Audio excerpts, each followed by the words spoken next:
বুস্তানুল মুহাদ্দিসিন একটা গ্রন্থ আছে, ওই গ্রন্থের ভিতরে ফুজাইল ইবনে ইয়াজ নামে একজন লোক আছে, ওই লোকের ঘটনা এনেছে।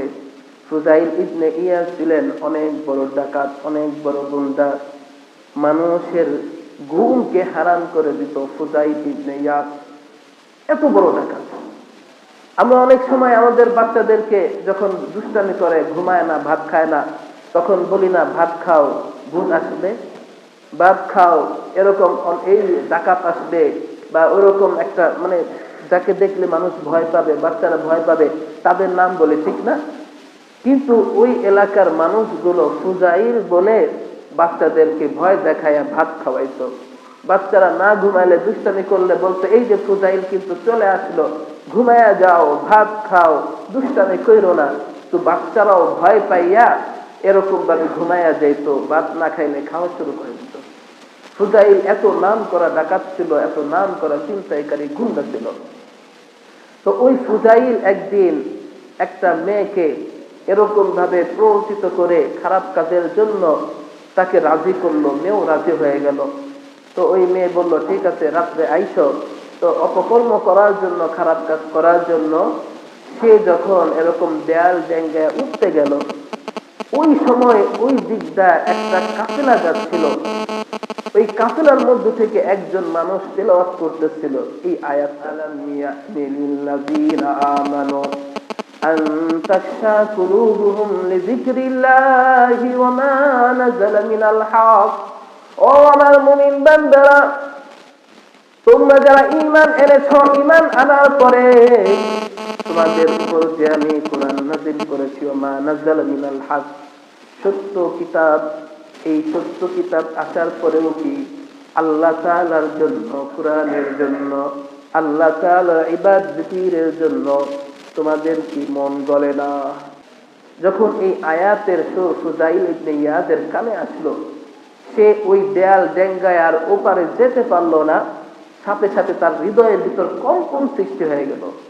আমরা তো কোরআন বুঝি না, কোরআনের অর্থ জানি না, যার কারণে কোরআন তেলাওয়াত শুনি কিন্তু আমাদের হৃদয়ের ভিতরে ওই ঈমানি শক্তি জাগ্রত হয় না। কিন্তু তারা তো আরবি বুঝতো, তারা তো কোরআনের অর্থ তরজমা বুঝতো। এই জন্য ফুজাইল আর দেয়াল ডেঙ্গায়া ওই খারাপ কাজ, অন্যায় কাজে যেতে পারে নাই, সে ফিরে আসছে। তো যখন আসতেছে, কাফিলার কিছু মানুষ বলতেছে, শুনছি এই রাস্তায় ফুজাইল গেছে, তোমরা একটু সাবধানে থাইকো, সে কিন্তু বিরাট বড় গুন্ডা, বিরাট বড় ছিনতাইকারী, সে যেন আমাদের মাল ছিনতাই করতে না পারে, সাবধানে থাইকো।